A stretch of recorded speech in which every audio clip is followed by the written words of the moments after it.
So many people ask the question, what do you bring to the table? Personally, I think we asking the wrong questions. Majority of the time when we're talking to somebody, we end up leading with sex.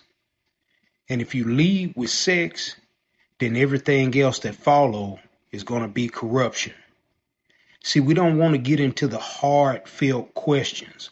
A lot of times we're afraid to talk about these things because they may just show that this is not your person. Questions like, do you believe in God? Because you may just be talking to somebody that hates God. Questions like, do you have trauma? Or do you have daddy issues? These are things that may not be your cup of tea, but at the end of the day, they could be something that save your very life. Right now, people are in marriages where they are still trying to answer these hard questions. And every day that they wake, they are struggling just to make it through. People are having sleepless nights because they have no peace based off these very hard questions that they never got answered. And so when you speaking of what you bring to the table, a lot of times people are speaking about financially. What can you financially bring to the table? There's nothing wrong with knowing that question, but don't let that be the only thing that you're concerned about, because the majority of the person is leading with sex as a bargaining chip. And the very thing that they may be bringing you is a toxic relationship.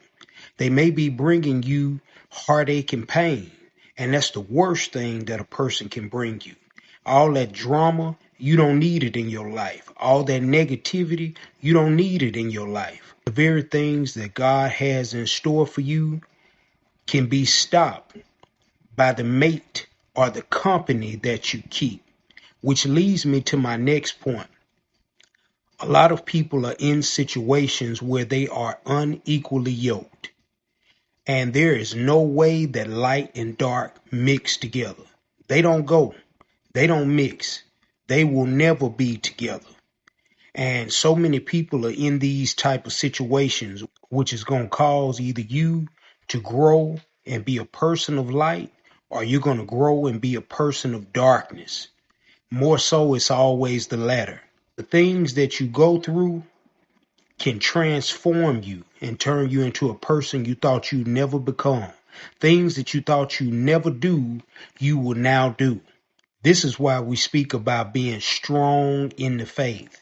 Because when you're strong in the faith, it does not matter if the person that you with are falling by the wayside. You can pick them up and you can help them through the situation. And notice this, if you can't, you still have to remain strong in the faith yourself. You still have to keep going and doing what God calls you to do. We speak about legacy so much, and the very person that you marry could very well mess up your legacy. They could mess up your legacy financially, mentally, physically, spiritually, in every way that you think of, because you two are not on the same page. And they could very well destroy the things that you are trying to do. You have a plan set in place. You have everything mapped out. But yet and still, this person messes with your plans. It could be that they don't want to see you succeed because they may be jealous of you. It could be that they may be envious of you. They may think that somebody could take you away from them. We don't know what lies in the hearts of men, truly. We can think we may know, but we don't always know. And so with that being said, choose wisely who you pick to be your mate, because this very well could be the last decision that you make. So many people have lost their lives in domestic violence. So many people have gone into hiding or got into situations where they have to get a new identity based off the person that they're with. That's a scary situation to be in, because you have now put your heart in the hands of a person who is seeking to destroy you. to devour you.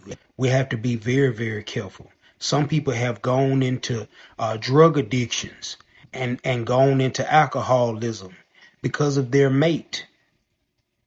This is something we have to be mindful of and careful of.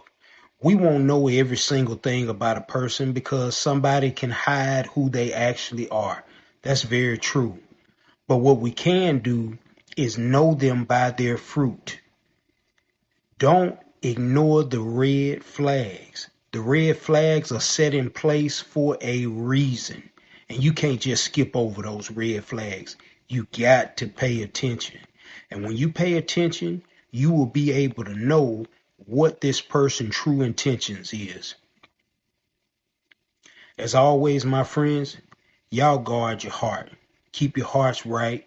Keep God first in whatever it is that you do. I can't change your situation, but you can. And when you change your situation, I hope you change it for the better. It all starts with you.